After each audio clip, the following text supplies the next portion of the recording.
Eran casi las 3 de la madrugada cuando crucé el pasillo silencioso del Hospital Ángeles del Pedregal. El eco de mis pasos se mezclaba con el zumbido bajo de las luces fluorescentes, y de pronto, en medio de la penumbra de la sala de recuperación, la vi. Tan pequeña, tan frágil, envuelta en una mantita con dibujos desvaídos. No lloraba.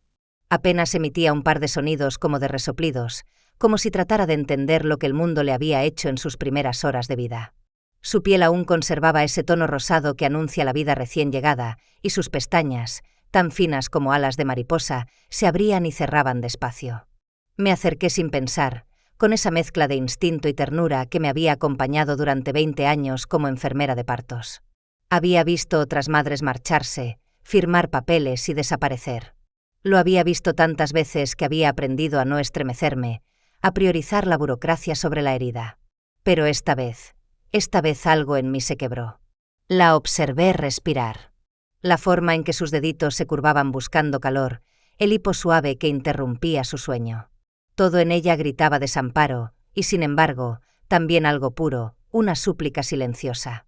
Me senté junto a su cunita más tiempo del que debía, incapaz de apartar la vista. Y entonces, inevitable, la memoria me traicionó. Vi la sombra de aquel hijo que nunca llegó a mis brazos. Mi embarazo interrumpido, mi llanto sofocado en una sala de urgencias, la promesa de una vida que se me arrebató a mitad de camino. El dolor había quedado enterrado en capas de silencio, pero nunca desapareció. Y en ese momento, con esa niña sin nombre, regresó como un puñal. Extendí la mano, casi temblando, y apoyé un dedo sobre su palma diminuta. Ella lo atrapó con una fuerza inesperada. Mi cuid haloda. Era como si me dijera que no la dejara sola. Y comprendí algo que me asustó. No podía abandonarla allí. No podía permitir que se convirtiera en otro expediente olvidado. Saqué el teléfono del bolsillo. Mis manos sudaban. Marqué el número de Ricardo. Contestó al tercer timbrazo, con esa voz seca, molesta por la interrupción.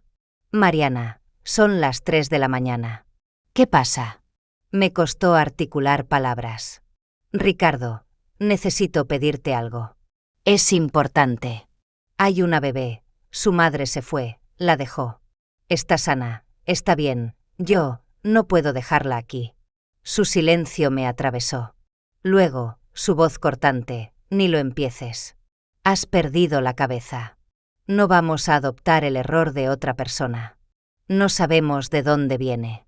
Su madre pudo ser drogadicta, quién sabe.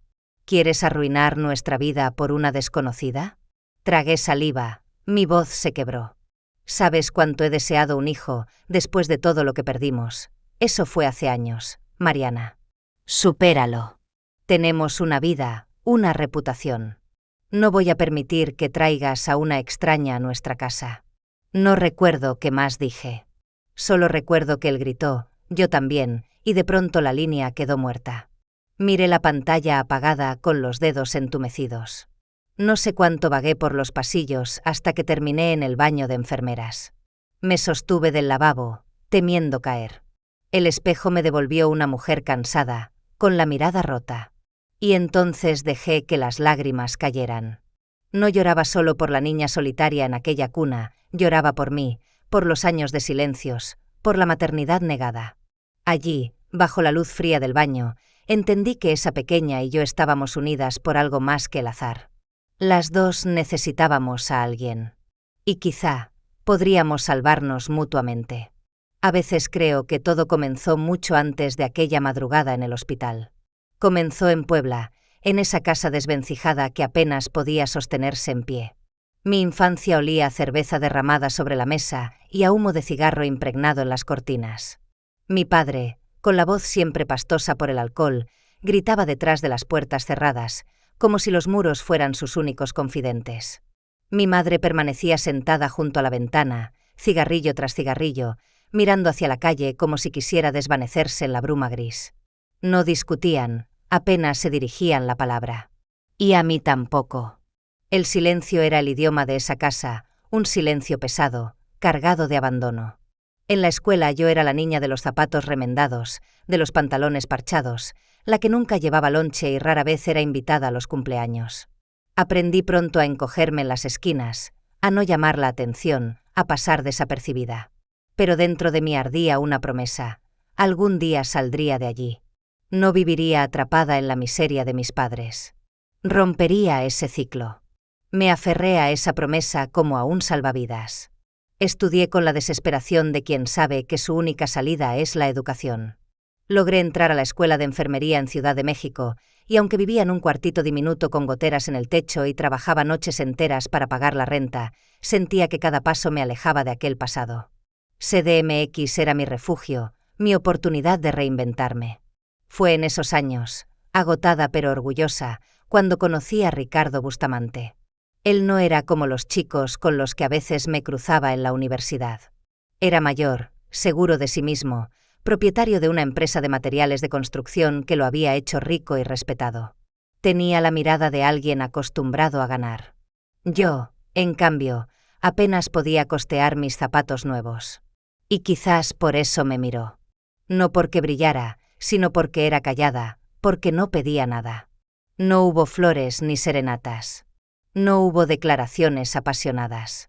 Hubo cenas discretas, conversaciones sobrias y una propuesta casi práctica. «Eres una mujer confiable, Mariana», me dijo una vez. «Una inversión segura». Fingí que era un cumplido. Quizá en el fondo lo creí. Me convencí de que la estabilidad era lo mismo que la felicidad. Nos casamos la primavera siguiente. Por un tiempo pensé que había acertado. Teníamos una casa imponente en Lomas de Chapultepec, un apellido que abría puertas, y jamás me faltó nada. La gente nos veía como la pareja ejemplar. Yo sonreía en las reuniones, preparaba cenas impecables, mantenía la casa reluciente. Pero poco a poco, las grietas aparecieron. Ricardo opinaba sobre todo: cómo debía peinarme, qué amigas eran convenientes, qué platillos preparar. La temperatura del aire acondicionado se mantenía fija, las toallas dobladas de cierta forma, los pisos sin una mota de polvo. Si fallaba en algo, no había gritos, había un silencio frío que pesaba más que cualquier insulto. Y yo, que había huido de una jaula de hierro oxidado en Puebla, me descubrí viviendo en una jaula de terciopelo. Hermosa, brillante, cómoda, pero igual de asfixiante. Al principio me repetía que aquello era mejor que el caos de mi infancia, que el orden era una forma de amor. Pero en las noches, cuando apagaba las luces y la casa quedaba en calma, sentía la verdad deslizarse como un veneno. No era amor, era control. Y yo, otra vez, estaba atrapada. 5 años después de nuestra boda, cuando ya había aprendido a vivir entre rutinas impecables y silencios pesados, llegó la sorpresa que jamás me atreví a soñar. Recuerdo claramente aquella mañana en el hospital, en un baño diminuto reservado para el personal. Mis manos temblaban mientras sostenía la prueba. 2 líneas rosas. 2 líneas que parecían gritarme que, a pesar de todo, la vida quería darme otra oportunidad. Me dejé caer de rodillas sobre el piso frío, llorando entre sollozos que eran una mezcla de incredulidad y gozo. Yo, que había perdido tanto, de pronto tenía la posibilidad de ser madre. Sentí que el universo, por primera vez en años, me estaba sonriendo. Esa noche, durante la cena, reuní el valor para decírselo a Ricardo. Esperaba verlo levantarse, abrazarme, emocionarse conmigo. Pero en su rostro solo apareció un leve destello de aprobación, como quien recibe una noticia conveniente. «Bien», dijo con calma. «Así el apellido Bustamante continuará». En lugar de vino, sirvió agua mineral. Ese fue su modo de celebrar. Yo me obligué a sonreír, convencida de que, quizá con el tiempo, la idea de ser padre lo transformaría. Pasaron los meses y mi ilusión creció junto con mi vientre. Cada movimiento, cada pequeño síntoma, era para mí un milagro. Para él, en cambio, nada cambió. Continuaba con sus exigencias: camisas impecables, comidas a 3 tiempos, la casa como un museo. Cuando me quejaba del cansancio o de las náuseas, respondía con indiferencia: «Es solo un embarazo, Mariana. Las mujeres llevan siglos haciéndolo». Sus palabras dolían más que cualquier dolor físico. Una noche, después de un turno agotador en el hospital, llegué a casa con la espalda partida y los pies hinchados. Ricardo me esperaba con una lista de tareas: que la cena debía estar lista, que la habitación de huéspedes preparada para 2 clientes, que el comedor debía lucir perfecto. Yo apenas podía sostenerme en pie, pero obedecí. Estaba fregando el pasillo porque él decía que olía a humedad, cuando de pronto sentí un dolor agudo, diferente, profundo. El suelo se tiñó de rojo. Grité. Ricardo apareció con el rostro pálido, el miedo pintado en cada gesto. Me sostuvo mientras la sangre corría entre mis piernas. Llamó a la ambulancia y, por primera vez, me tomó la mano con desesperación. En el hospital, las luces blancas me cegaron, el olor a desinfectante me envolvió, y en medio del caos escuché las palabras que me partieron en dos. Lo siento, señora. Lo hemos perdido. Nuestro hijo. El hijo que nunca conocí. Ricardo estuvo a mi lado aquella noche, silencioso, con los nudillos blancos al sujetar la barandilla de la cama. Después me trajo flores, me llevó a cenar, intentó quedarse más tiempo en casa. Pero era demasiado tarde. Algo dentro de mí se había roto para siempre. No volví a llorar. No volví a hablar de hijos. Congelé mis sueños, como si enterrarlos fuera la única manera de seguir respirando. Y así, con el corazón endurecido, aprendí a vivir con un vacío que ningún lujo ni ninguna disculpa pudo llenar. Ese vacío me acompañó durante años, silencioso, recordándome cada día que, en esa casa perfecta, yo había perdido lo único que realmente anhelaba. A la mañana siguiente de aquella llamada en la que había terminado gritando en un pasillo del hospital, desperté con un olor extraño en la casa. Durante años, el aroma dominante había sido el del café recién molido y los limpiadores que usaban las muchachas de servicio. Pero ese día, cuando bajé las escaleras aún con la bata puesta, lo que me recibió fue el olor a huevo demasiado cocido y pan tostado en exceso. Me quedé inmóvil en la entrada de la cocina. Allí estaba Ricardo, en pijama, frente a la estufa. Tenía un gesto torpe, como si estuviera probando un papel que no le correspondía. Sobre la mesa había puesto 2 platos con huevos revueltos y un par de rebanadas de pan con un intento de carita sonriente dibujada con catsup. ¿Estás bien? Pregunté con cautela, sin ocultar mi sorpresa. Se giró hacia mí, con una media sonrisa insegura. Pensé en lo que dijiste anoche. Sobre la bebé. Quizá, exageré. Me senté despacio, sin dejar de observarlo. Nunca antes había visto a Ricardo pedir disculpas de esa manera. Su tono era más bajo, menos rígido. Si de verdad significa tanto para ti, continuó, sentándose frente a mí, podemos llevarla a casa. Mi corazón dio un vuelco. Quise abrazarlo, quise creer que al fin me estaba escuchando, pero algo en mí también dudaba. Era difícil distinguir si lo hacía por culpa, por amor, o simplemente por evitar otro enfrentamiento. Aún así, asentí, con la voz apenas audible. Gracias, de verdad, gracias. Él hizo un gesto con la mano. No hablemos más. Lo importante es decidir su nombre. Yo lo tenía claro desde que la vi. Valeria. Me transmite calidez, ternura. Ricardo frunció el ceño. Yo había pensado en Lidia. Es un nombre fuerte, con carácter. La tensión volvió a instalarse entre nosotros, como siempre ocurría cuando había que elegir juntos. Vi el brillo extraño en sus ojos, un matiz que me pidió no insistir demasiado. Respiré hondo y cedí. De acuerdo. Valeria. Es lo que quiero. Él guardó silencio unos segundos antes de asentir. Está bien. Valeria, entonces. Esa misma tarde la traje desde el hospital. Era tan ligera en mis brazos que parecía un suspiro. Al entrar en la casa de Lomas de Chapultepec, todo me pareció demasiado grande, demasiado frío para una criatura tan pequeña. Subí las escaleras con ella hasta la habitación que había permanecido cerrada por más de una década, la nursery que nunca se había usado. Ricardo abrió la puerta sin decir palabra. El aire olía a encierro, a polvo contenido en cada rincón. Coloqué a Valeria en la cuna, esa cuna que había estado esperando todo ese tiempo como un secreto oculto. Me quedé observándola dormir, sintiendo que, por primera vez en años, algo parecido a la esperanza se instalaba en aquel hogar. Era una esperanza frágil, con bordes afilados, porque sabía que con Ricardo nada era seguro. Pero esa noche, en medio del silencio solemne de la casa, me permití creer, aunque fuera un poco, que el futuro podía cambiar. La primera vez que bañamos a Valeria lo hicimos juntos. Yo había llenado la pequeña bañera azul con agua tibia, probando la temperatura con el codo, como tantas veces había enseñado a otras madres en el hospital.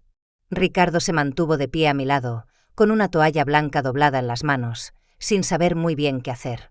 Coloqué a la bebé suavemente en el agua, y sus piernitas comenzaron a moverse con pequeños pataleos. Su expresión se relajó, como si el calor líquido le devolviera una memoria secreta. Yo sonreí, acariciando su cabeza diminuta. «Mira qué tranquila está», susurré. Ricardo se inclinó un poco, observándola con cierta torpeza, hasta que una arruga en su frente me llamó la atención. Sus ojos se clavaron en el cuello de la niña. «¿Qué es eso?», preguntó con un filo en la voz que me sobresaltó.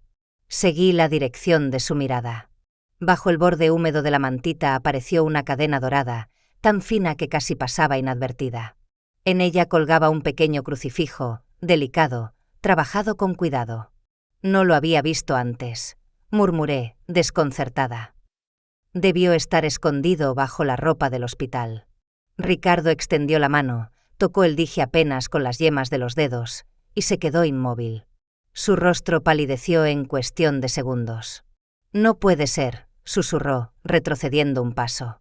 ¿Qué ocurre?, pregunté, con el corazón acelerado. Se llevó la mano a la frente, respirando agitadamente. «Conozco ese crucifijo. Yo lo mandé hacer, hace más de 20 años». Me quedé sin aire. «¿Qué estás diciendo?». Él hundió la mirada en el piso, como si las palabras le pesaran toneladas. «Cuando era joven tuve una relación». Nada serio. Ella quedó embarazada y yo no estaba listo. No quise hacerme cargo. Cuando la madre murió en el parto, me desentendí. Dejé que el sistema se llevara a la niña. Lo único que hice fue mandar a hacer este crucifijo, con un grabado especial en la parte trasera, y pedí que se lo pusieran antes de entregarla. Pensé que nunca lo volvería a ver. El mundo giró a mi alrededor. «¿Me estás diciendo que tuviste una hija y nunca me lo contaste?». Ricardo levantó la vista, los ojos enrojecidos. Creí que había quedado atrás, que podía enterrarlo. No quería que formara parte de nuestra vida. Sentí un golpe en el estómago. Durante años yo había cargado sola con la pérdida de nuestro hijo, y ahora descubría que él me había ocultado la existencia de otra niña. Una hija a la que había abandonado. Abracé a Valeria, todavía húmeda, su piel oliendo a jabón, mientras las preguntas me desgarraban. ¿Era posible que esta bebé estuviera ligada a Ricardo por la sangre? ¿Era ella su nieta? ¿O era solo una cruel coincidencia? Apoyé la frente contra la frente de la niña, cerré los ojos, y con la voz quebrada, dije lo único que podía decir en ese momento: «Mañana haremos una prueba de ADN. No descansaré hasta saber la verdad». Él sobrellegó 3 días después. Lo encontré en el buzón, más pesado de lo que aparentaba, con un silencio que me retumbaba en el pecho. Llevaba el sello del laboratorio, papeles oficiales, fríos, impersonales. Lo sostuve entre mis manos durante horas, como si pudiera retrasar lo inevitable. Esa noche esperé a que Ricardo regresara. Él entró nervioso, con los pasos acelerados, y al ver el sobre la mesa se detuvo en seco. Nos quedamos frente a frente, sin palabras. Valeria dormía en la habitación contigua, ajena a la verdad que estaba a punto de dividirnos. Con dedos temblorosos rompí el sello y saqué los documentos. Las palabras eran técnicas, impersonales, llenas de códigos y porcentajes. Pero la cifra estaba allí, inapelable: 0% de relación biológica entre Ricardo Bustamante y Valeria Torres. El aire se me escapó de los pulmones. Ricardo arrebató la hoja y la leyó 1, 2, 3 veces, como si las letras pudieran transformarse bajo su mirada. «Es imposible», murmuró, con la voz rota. «Ese crucifijo, Mariana, yo lo mandé hacer. No hay manera de que aparezca en otra niña». «El ADN no miente», respondí en un susurro. Él se dejó caer en la silla, con las manos hundidas en el cabello. Nunca lo había visto tan desorientado. No hablaba de devolverla, no mencionaba deshacerse de ella. Solo repetía una y otra vez que la coincidencia era absurda, que algo no encajaba. Yo, en cambio, No podía apartar la mente de otra imagen, la madre que la había dejado. Alguien debió firmar los papeles en el hospital, alguien con nombre, con historia. Pasé esa misma noche en el área administrativa, aprovechando mis credenciales de enfermera para revisar lo que nadie más miraba. Allí estaba, el registro de ingreso. Jimena Campos, 21 años. Sin contacto de emergencia, sin dirección fija. Solo una nota al pie, escrita a mano, una dirección vieja en las afueras de Veracruz. Nada más. Me quedé observando esas letras desprolijas durante minutos. No era mucho, pero era suficiente. Una pista. Una puerta. Ricardo aún estaba atrapado en sus recuerdos, enredado en la idea del crucifijo. Yo, en cambio, sentía que el presente nos arrastraba hacia otra mujer, hacia la única persona capaz de explicar la verdad. La decisión se formó dentro de mí con una claridad que me asustó. Tenía que encontrar a Jimena. Tenía que mirar sus ojos y preguntarle por qué ese crucifijo terminó en el cuello de mi hija, por qué decidió desaparecer. Días después, con Valeria dormida en su silla de auto y Ricardo en silencio a mi lado, emprendimos el viaje hacia Veracruz. El camino parecía interminable, un paisaje de carreteras húmedas, con el olor del mar acercándose cada vez más. Cuando al fin entramos en la costa, comprendí que ese lugar no tenía nada de postal turística. El invierno lo volvía gris, casi espectral. El viento traía sal y tristeza, y los pueblos parecían recogerse sobre sí mismos, como si también guardaran secretos. Apreté la mano de Ricardo sobre la palanca de cambios. No sabía qué encontraríamos en esa dirección borrosa. Solo sabía que, de alguna manera, el destino de esa niña y el nuestro dependían de una joven llamada Jimena Campos. La dirección que aparecía en los formularios nos llevó a las afueras de Veracruz, a un barrio olvidado donde las casas parecían resistir solo por costumbre. La fachada estaba cubierta de pintura descascarada, las ventanas sostenidas con tablas mal clavadas y la puerta de madera hinchada por la humedad. El mar se intuía cerca por el olor a sal y moho que impregnaba el aire. Toqué con los nudillos. Nada. Insistí.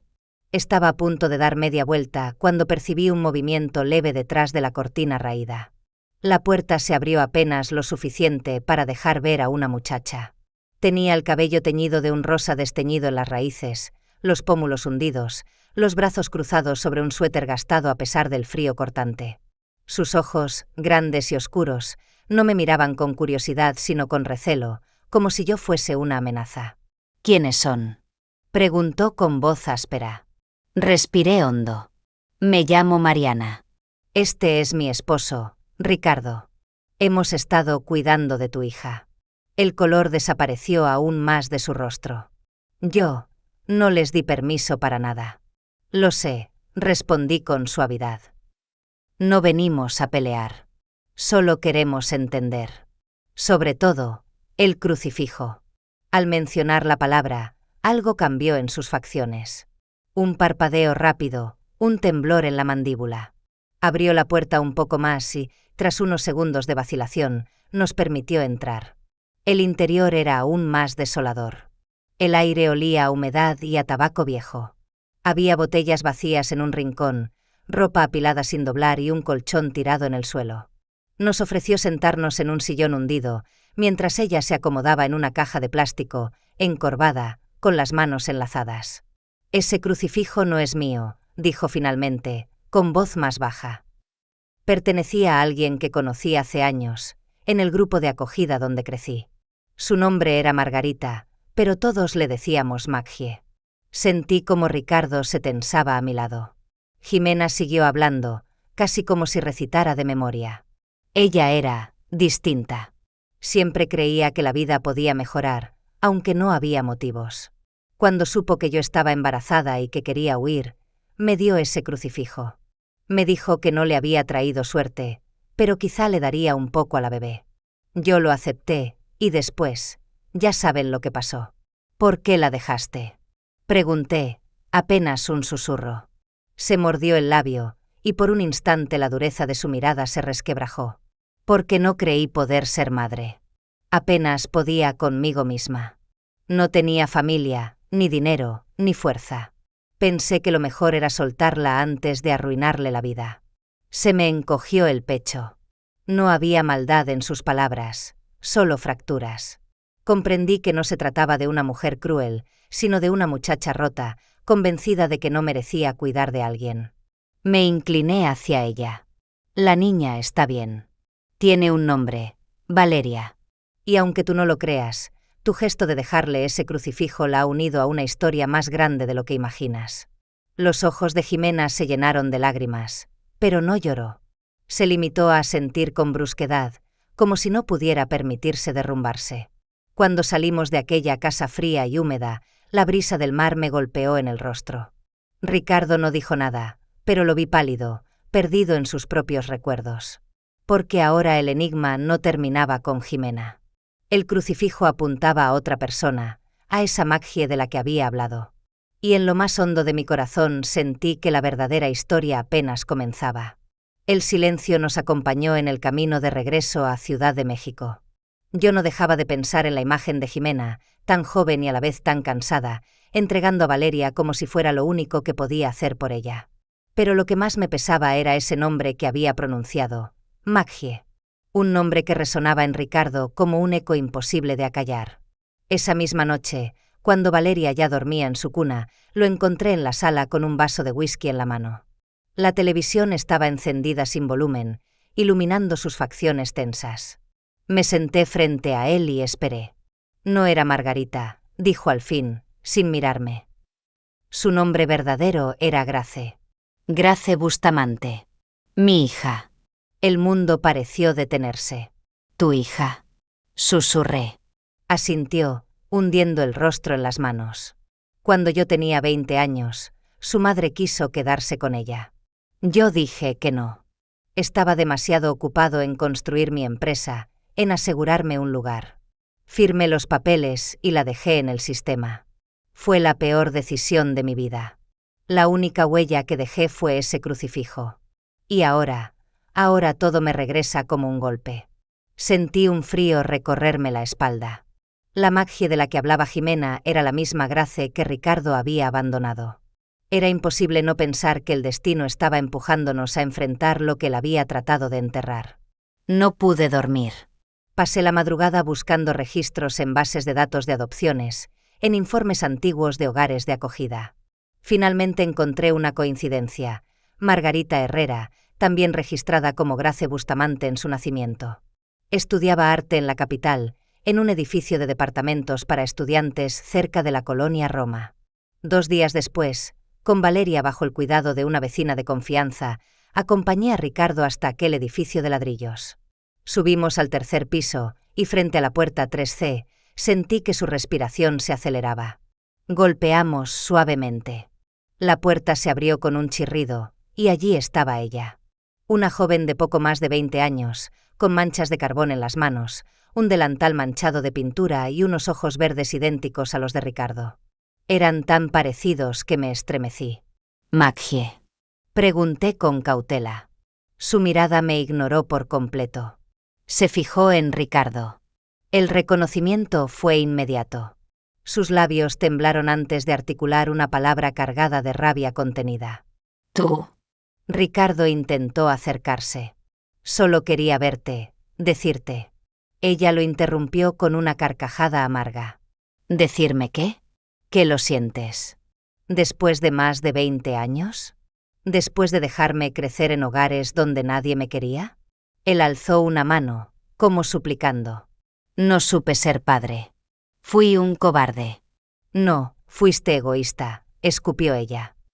Te preocupaba más tu reputación que mi vida. ¿Y ahora qué quieres? ¿Redención? Antes de que pudiera responder, Maggie cerró la puerta de golpe. El portazo retumbó en el pasillo, dejando a Ricardo paralizado, con la mano aún extendida hacia el vacío. Yo escuchaba los sollozos amortiguados al otro lado de la puerta. Y en ese instante vi a Ricardo desplomarse en un banco del pasillo, hundido como nunca lo había visto. El hombre altivo, seguro, que siempre imponía control, se veía pequeño, desarmado, devastado. Sentí un nudo en el pecho. Quise consolarlo, pero también quise correr tras Maggie, abrazarla y decirle que no estaba sola. Me quedé en medio, sin poder elegir, comprendiendo que ambos eran víctimas de una herida abierta hace décadas. Y mientras lo observaba hundir el rostro entre sus manos, entendí que el pasado de Ricardo no solo lo perseguía a él. Ahora también me alcanzaba a mí, y a Valeria, que dormía sin saber que su vida había desenterrado fantasmas imposibles de ignorar. Los días posteriores al encuentro con Maggie fueron silenciosos y pesados. Ricardo apenas hablaba. Pasaba horas encerrado en el despacho, contemplando papeles sin leerlos, moviendo el whisky en el vaso sin beberlo. La altivez que siempre lo había acompañado se había resquebrajado, y en su lugar quedaba un hombre desorientado, consumido por un pasado imposible de enmendar. Yo, en cambio, no podía detenerme. Había alguien que me necesitaba, alguien que aún podía ser rescatada, Jimena. La convencí de venir a la casa por un tiempo, de probar, aunque fuese con pasos pequeños, lo que significaba ser madre. Ella aceptó con recelo, como si esperara fracasar de antemano. Las primeras noches fueron un desastre. Jimena temblaba cada vez que tomaba a Valeria en brazos, como si la bebé pudiera romperse con solo mirarla. No distinguía un llanto de hambre de un llanto de sueño, y la frustración la hacía arrojar la toalla antes de intentarlo.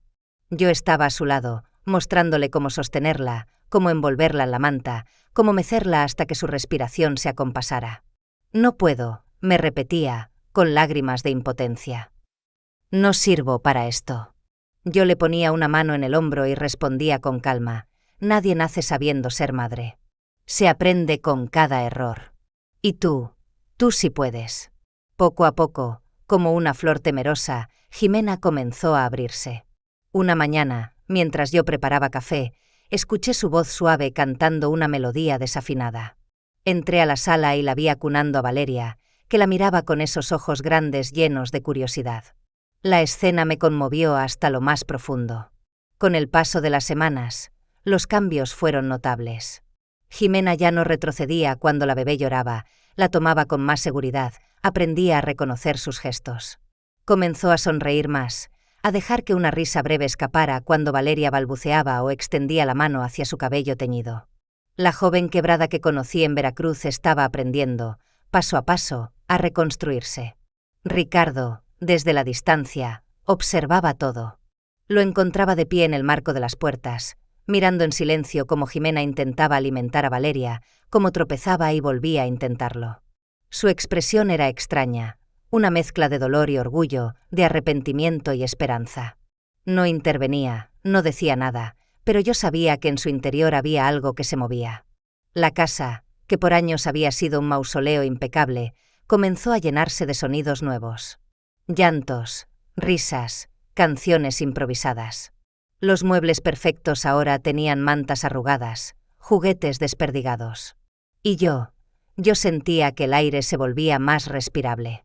Una noche, Jimena se quedó dormida en el sillón con Valeria en brazos. Me acerqué para cubrirlas con una manta y me detuve un instante a contemplarlas. La bebé estaba acurrucada en el hueco de su pecho, y Jimena, con el rostro relajado, parecía otra persona, más ligera, menos atormentada. Ricardo estaba detrás de mí, observando en silencio. No me miraba a mí, sino a ellas. En sus ojos había un brillo que no le conocía, una melancolía que no lo derrotaba, sino que lo mantenía vivo. «Es una buena madre», murmuré, casi sin darme cuenta. Él tragó saliva y asintió apenas, como si las palabras se le atascaran. Fue en ese momento cuando lo entendí con claridad. La maternidad no era un don exclusivo ni una línea de sangre. Era una elección, un compromiso que se renovaba cada día. Y Jimena, con todos sus miedos y cicatrices, estaba aprendiendo a elegir. Yo también. Y al mirar a Ricardo, de pie en el umbral, comprendí que quizá él también necesitaba esa lección. Que la paternidad, como la maternidad, también podía reaprenderse. Nos citamos en el Parque México, en La Condesa. Era primavera, y los árboles de jacaranda teñían el suelo de un violeta vibrante que contrastaba con el aire tenso que nos rodeaba. Yo caminaba al lado de Ricardo, que parecía despojado de todo orgullo. Sus manos temblaban y sus pasos eran torpes, como si cada metro que lo acercaba a Maggie fuese una condena. Ella llegó puntual, vestida con un abrigo azul marino sobre su ropa de estudiante de arte. Su mirada se clavó en Ricardo como cuchillas. Por un instante pensé que se daría la vuelta y desaparecería, pero se quedó, firme, con los brazos cruzados sobre el pecho. Ricardo abrió la boca, pero ninguna palabra salió al principio. Fue Maggie quien lo rompió todo con una frase seca. ¿Por qué ahora? ¿Qué buscas? ¿Un retrato de familia feliz para limpiar tu conciencia? Él tragó saliva y con voz quebrada respondió: no. No vengo a pedirte que finjas nada. Solo quiero mirarte a los ojos y decirte lo que nunca tuve el valor de decir. Lo siento. Fui un cobarde. Elegí mi reputación sobre ti. Y me equivoqué. Maggie dejó escapar una risa amarga, sin alegría. ¿Crees que un lo siento borra 20 años? ¿Crees que basta con aparecer cuando ya no importas? Vi a Ricardo encogerse, más pequeño de lo que jamás lo había visto. No espero que me perdones, dijo. Solo quería que supieras que nunca dejé de pensar en ti. Hubo un silencio largo, cargado, en el que el murmullo de la ciudad parecía más fuerte que nunca. Entonces, Maggie sacó algo de su bolsillo. Era el crucifijo dorado, un poco doblado por el tiempo, pero inconfundible. Lo guardé por años, dijo con voz más suave. Lo odié, lo tiré, lo recogí de nuevo. Era mi recuerdo de ti, aunque me pesara como una cadena. Pero entendí algo: el perdón no es para quien lo pide. Es para quien decide soltar el rencor. Y yo ya no quiero cargar más. Extendió la mano y colocó el crucifijo en la palma de Ricardo. No quiero un padre. Pero tampoco quiero seguir odiándote. Después de esas palabras, se dio la vuelta y se fue, con la espalda erguida, libre. Ricardo se quedó allí, de pie, con el crucifijo en la mano y lágrimas silenciosas en los ojos. Yo me acerqué y lo abracé. No había reconciliación, pero sí un respiro. Una puerta cerrada que al menos ya no sangraba. Un año después, la vida me sorprendió de la forma más inesperada. A los 39 años, después de tantas pérdidas, de tantos diagnósticos desalentadores, descubrí que estaba embarazada. Lo supe una mañana cualquiera, en la cocina, con el sol filtrándose entre las cortinas. Ricardo entró, y cuando puse su mano sobre mi vientre, lo vi llorar con lágrimas nuevas, no de culpa, sino de gratitud. Maggie también había cambiado. Seguía sin aceptar a Ricardo como padre, pero nos invitó a su boda con un joven arquitecto que la adoraba. El día de la ceremonia, me estremecí cuando ella se acercó a Ricardo y le pidió que la acompañara hasta el altar. No porque seas mi padre, le aclaró, sino porque te elijo hoy para este gesto. Solo hoy. Lo vi caminar a su lado, con pasos temblorosos pero llenos de orgullo, y comprendí que a veces la vida concede segundas oportunidades que no borran el pasado, pero sí lo resignifican. Jimena nunca se fue. Al principio se quedó en la casa para ayudarme con Valeria, pero con el tiempo se volvió parte de la familia. Aprendió a ser madre y también a ser hija, porque en más de una ocasión me miraba como si buscara en mí una guía que nunca tuvo. Nos convertimos en un equipo, dos mujeres distintas unidas por una niña que había llegado al mundo sin que nadie la esperara. Valeria creció en medio de todo esto. Con su risa contagiosa y su mirada curiosa, se volvió el corazón de nuestra casa. Era ella quien, sin saberlo, unía 3 generaciones de mujeres quebradas. Jimena con sus cicatrices, Maggie con su rabia convertida en fuerza, y yo, que había pasado años entre la ilusión y la pérdida. Todas encontramos en ella un motivo para seguir. La veía correr con su mochila pequeña, tararear canciones inventadas, tomar de la mano a cada una de nosotras como si estuviera tejiendo un hilo invisible de unión. Incluso Ricardo, con todas sus sombras, se transformaba al mirarla. Esa noche, mientras la arropaba en su cama, sentí a mi nuevo hijo moverse en mi vientre. Me incliné y besé la frente de Valeria. Ella abrió los ojos un segundo, soñolienta, y me sonrió. Le susurré: ¿sabes, pequeña? Nosotros pensábamos que te estábamos salvando. Ella parpadeó, como si no entendiera del todo, y yo terminé la frase con una sonrisa temblorosa. Pero en realidad, tú fuiste quien nos salvó.